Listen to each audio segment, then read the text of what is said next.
Ayun mga kabin, meron tayong tatanong kay Kuya Biz. Sige, sige.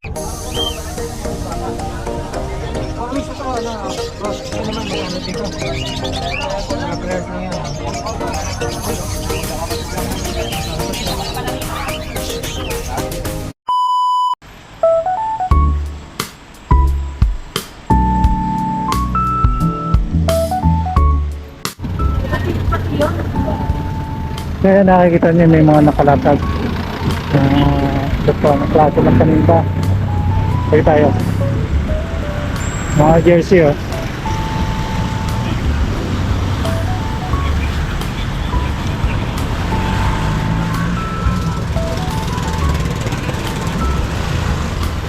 Kaya paninda niyo dito kuya? 150 po. Ano yung terno na? Pambata ba yan? Oo.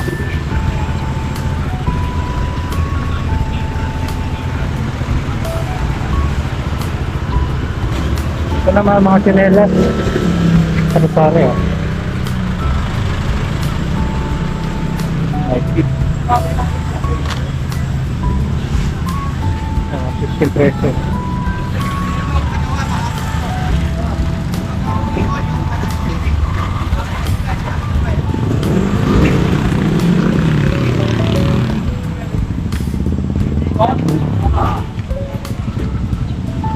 Mga damit. Magkano sa damit niya ate? Kano? 90, 70, 70, 60. Mga pambata ba yan? What also? Small.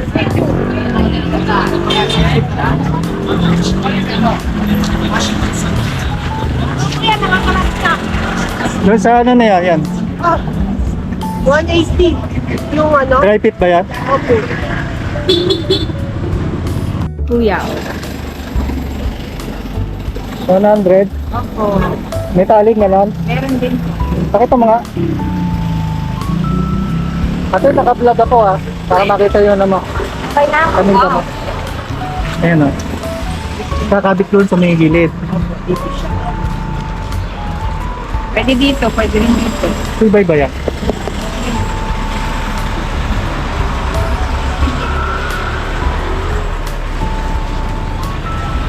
$100 lang. Opo.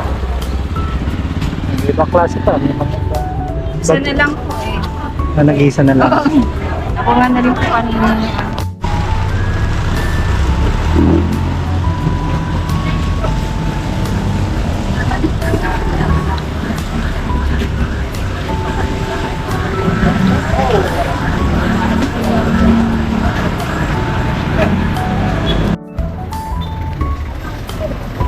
Yung mga sa bag to no? Kuya sa bag. Ang babae no? Babae po. Magkano yung ganyan? Kaya 35 na ako. 35?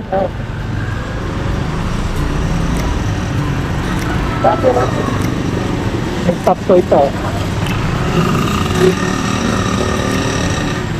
Maraming klase eh, makakapili ko.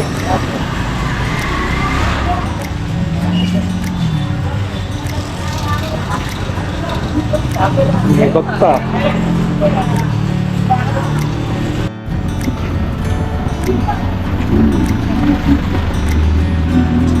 Ayan mga skip, mga kabili. Parang na to.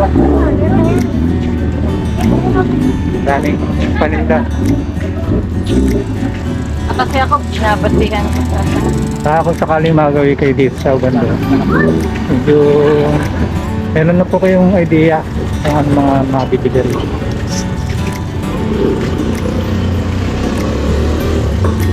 Nakita tayo yun sa may galing. Ito na, maski pa ngayon ang area na to dahil sa magkabilang paninda.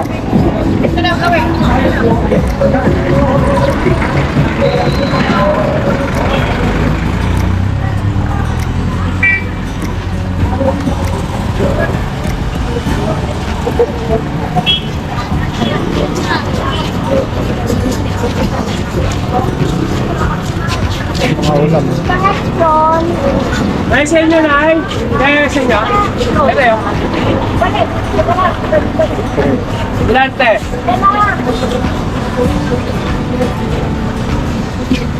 Ito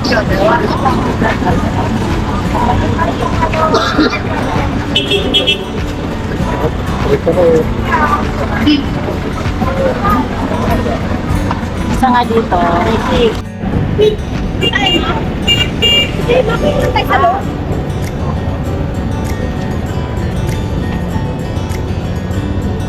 Balik punta na tayo sa pintahan ng mga ibon, mga kabi. Sinilip lang natin itong lugar na to.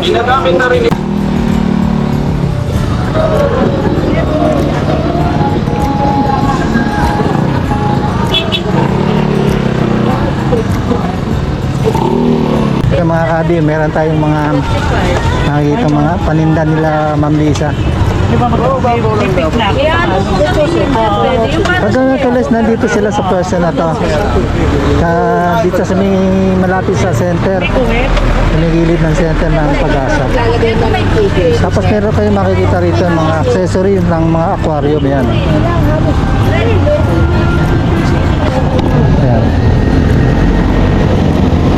Mura lang yung mga paninda nila, mga budget friendly na price yan. Basta tungkol sa mga paninda sa mga isla, meron sila dito yung mga accessory. Ito yan. Ang ating kaibigan na si Wilson Pedros, nandito siya, Arthur, oh. Good morning. Hindi na natin nabuti siya mag-ipon eh. Tapos may makita kayo dito ayan, kainan, mga nakalatag. Ngingi. Hindi, sabi. Ito yung pwesto nila dito, ayan, oh. Papakita ko lang sa inyo ulit. Dito yung pwesto nila.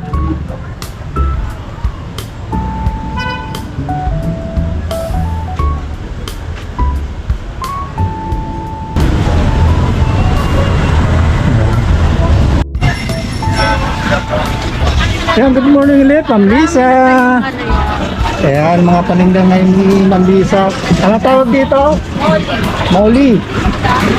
Tapos dito, Pitli. Yung mga presyo niya magkano ba? 1.15.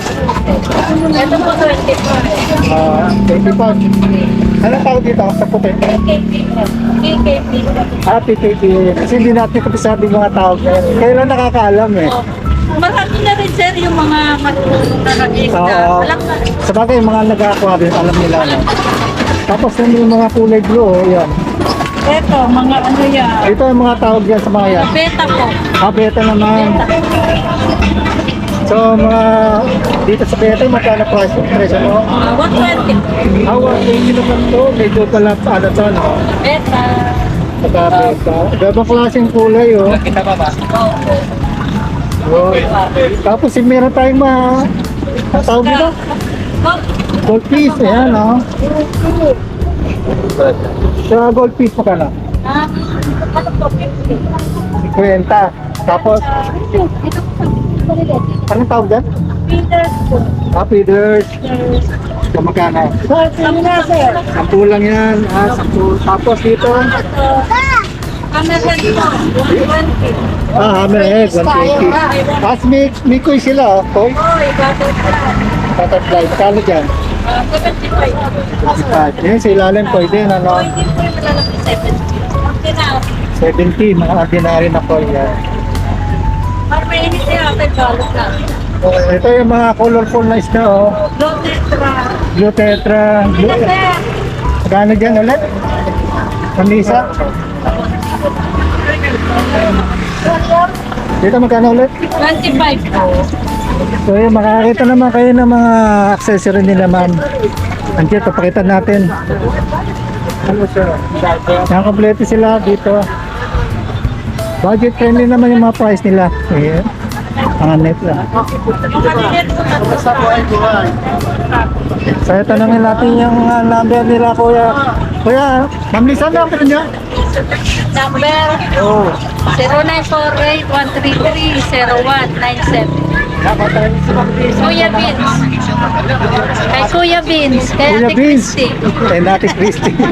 Ay, maraming Kilala salamat. kasi si Kuya Beans. Maraming salamat sa mga ano niya.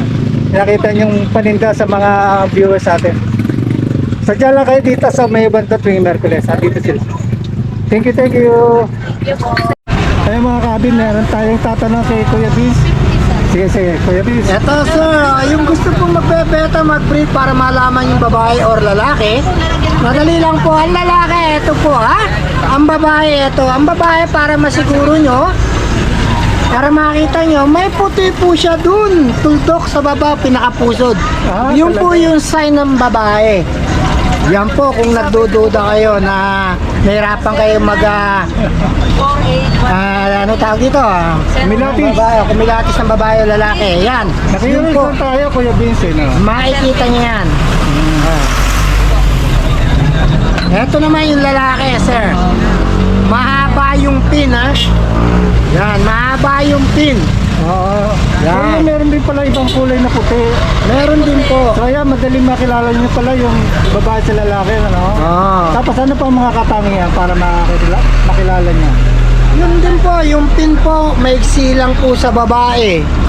Maigsi lang yung pin ng babae. Yung sa lalaki, mahaba po. Yun nga, pag nagduda kayo, tignan nyo lang sa itaas, makikita nyo po yung may tuldok na puti. It mean, babae po siya. So, so yung mga mahilig sa mga isda dyan, sa mga beta, meron tayong nakuha tip kay Kuya Biz. O, yan, hindi na kayo mahirapan kung gusto nyo mag-breed. Kaya sinabi sa atin yung kung ano yung mga klase ng palatandaan para makilala sa babae. So anyway, mga Biz, maraming salamat ha.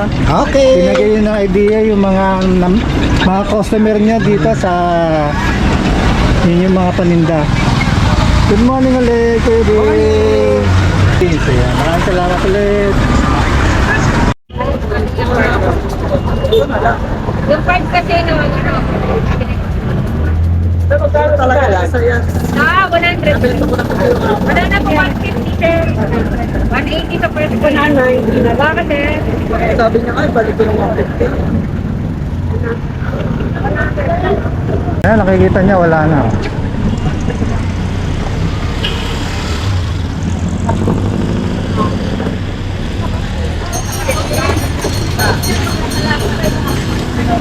Ayan. Malis na sila.